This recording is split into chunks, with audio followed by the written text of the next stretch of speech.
नमस्कार। आप सभी आंगनबाड़ी कार्यकर्ताओं और सहायिकाओं का इस नए और बहुत ही यूज़फुल वीडियो पर मैं फिर से स्वागत करता हूं। आज बात करते हैं कि पोषण ट्रैकर ऐप में टू फैक्टर ऑथेंटिकेशन का जो प्रोसेस है, जो सिस्टम है, वह सरकार लाने जा रही है और 15 अप्रैल 2025 से नया सिस्टम जो है पूरे भारत के आंगनबाड़ी सेविकाओं के मोबाइल में जो पोषण ट्रैकर ऐप है उसमें काम करने लगेगा। कि आप सभी को अच्छी तरीके से मालूम है कि पोषण ट्रैकर ऐप का डाटा लेकर के कई जगहों पर लाभार्थियों से ठगी की जा रही है, धोखाधड़ी की जा रही है। इसको लेकर विभाग ने कदम उठाया है। अब सिर्फ मोबाइल नंबर या ईमेल आईडी या पासवर्ड या एमपिन से काम नहीं चलने वाला है। इसके साथ साथ उसी समय रजिस्टर मोबाइल नंबर पर ओटीपी भी जाएगा। ओटीपी फिल करने के बाद जो है आगे का काम हो पाएगा। तो टू फैक्टर ऑथेंटिकेशन के संबंध में केंद्र सरकार का जो लेटर है, चलिए डिटेल में आगे हम आपको बता दें ताकि आने वाले समय में आपको कोई दिक्कत नहीं हो। वीडियो पसंद आएगी तो वीडियो को लाइक जरूर कर दीजिएगा। इस वीडियो को अन्य सेविकाओं के साथ अभी शेयर कर दीजिए ताकि सबको इसके बारे में जानकारी मिल पाए कि आने वाले 10 दिनों में यह नियम जो लागू होगा तो कैसे काम करना होगा। तो ध्यान दीजिएगा, आप सभी को जितना भी काम करना है, सारा का सारा काम जो है वह पोषण कर ऐप जो है पूरे भारत की सेविकाओं को जो है वह करना होता है। उसका डाटा लीक नहीं हो, इसके लिए जो है सरकार की ओर से फिर से एक नया सिस्टम जो है वह पोषण ट्रैकर ऐप में जो है वह टू फैक्टर ऑथेंटिकेशन का जो है एक प्रोसेस लाया गया है, जिसके मुताबिक जो है अब आने वाले दिनों में आप सभी को जो है लॉगिन करने का एक नया सिस्टम सेफ्टी के लिए देखने को मिलेगा। इसके संबंध में जो लेटर है वो government of India, ministry of women and child development, महिला एवं बाल विकास मंत्रालय, भारत सरकार की ओर से 3 अप्रैल को जारी किया गया है। सबसे पहले मैं चाहूंगा इस वीडियो को आप अन्य सेविकाओं के साथ व्हाट्सएप ग्रुप में भी शेयर कर दीजिए, क्योंकि आने वाले 5-6 दिनों में आपको यह अपडेट देखने को मिल जाएगा और 15 अप्रैल से नियम प्रभावी हो जाएगा। तो किस प्रकार लॉगिन करना होगा, ओटीपी बेस्ड लॉगिन जो है वह क्या होता है, तो इसके बारे में डिटेल में जानकारी हम आगे आपको देने जा रहे हैं। देखिए, महिला एवं बाल विकास मंत्रालय भारत सरकार की ओर से इस लेटर को additional chief secretary, principal secretary, secretary of department of women and child development, social welfare of all states और यूटीज को जारी किया गया है। पूरे भारत के हर एक राज्य के जो है वह मुख्य सचिव को, अपर मुख्य सचिव को, इसके अलावा महिला बाल विकास मंत्रालय डिपार्टमेंट के सचिव को और समाज विभाग के सचिव को सभी राज्यों में जारी किया गया है। देखिए, इस लेटर का जो सब्जेक्ट है क्लियरली मेंशन है कि टू फैक्टर ऑथेंटिकेशन यानी ईमेल आईडी, पासवर्ड और ओटीपी भी अब चाहिए for Poshan tracker dashboard login and restriction of Poshan tracker application access on rooted and developer mode devices from 30 April 2025। इसका मतलब यह है कि अब सभी डिवाइस में जो है लॉगिन करने के पहले जो है टू फैक्टर ऑथेंटिकेशन के द्वारा ही जो है आप काम कर पाएगा। लिखा गया है, sir madam, with reference to the subject mentioned it is informed that ministry had received input observations regarding attempts made for breaching data security in Poshan tracker application and dashboard. मतलब कि आपके पोषण ट्रैकर ऐप का mobile number और MPIN का use करके जो है जो भी हैकर हैं वह लाभार्थी का डाटा निकाल रहे हैं और डाटा निकाल के जो है लाभार्थी को फोन कर रहे हैं और साइबर ठगी हो रही है। ऐसा डिटेल जो है, ऐसा इन्फॉर्मेशन जो है केंद्र सरकार के पास पहुंचा हुआ है। इसको लेकर जो है ये बदलाव किया जा रहा है कि अब कोई भी व्यक्ति, अन्य व्यक्ति जो है, भले ही उसको एमपिन या पासवर्ड मालूम हो, भले ही उसको मोबाइल नंबर मालूम हो, लेकिन लॉगिन नहीं हो पाएगा। लेकिन लॉगिन होगा कैसे? तो दूसरा जो पॉइंट दिया गया है कि in this regard it has been decided to restrict Poshan tracker application access on root device and developer mode from 30 April 2025 से जो है ये लागू होगा। लेकिन टू फैक्टर ऑथेंटिकेशन का जो प्रोसेस है वो तीसरे पॉइंट में दिया गया है, sharing of Poshan track and dashboard credential with other may result in leakage of sensitive data. यानी कि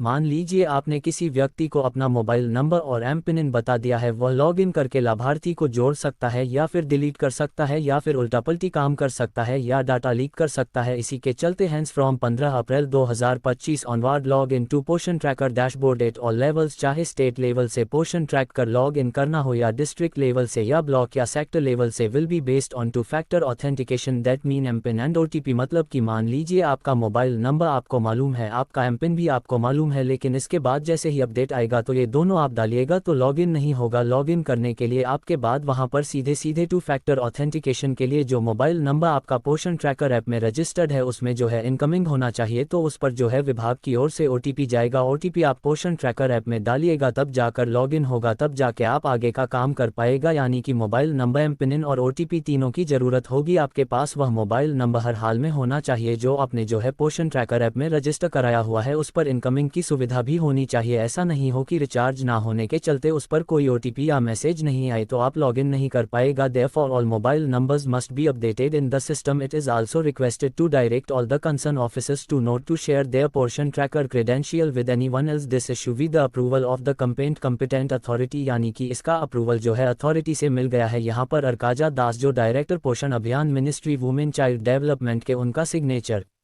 आपको देखने को मिल जा रहा है, यानी कि कहने का मतलब है कि जितने भी लेवल पर स्टेट, डिस्ट्रिक्ट, ब्लॉक और सेक्टर लेवल पर जो भी अधिकारी काम करते हैं उनको और आने वाले समय में सेविका के लिए भी जो है वह 30 अप्रैल के आसपास ये नियम जो है लागू हो सकता है। उम्मीद करूंगा कि आपको चीज़ें समझ में आ गई होंगी। फाइनली इस इन्फॉर्मेटिव वीडियो में इतना ही।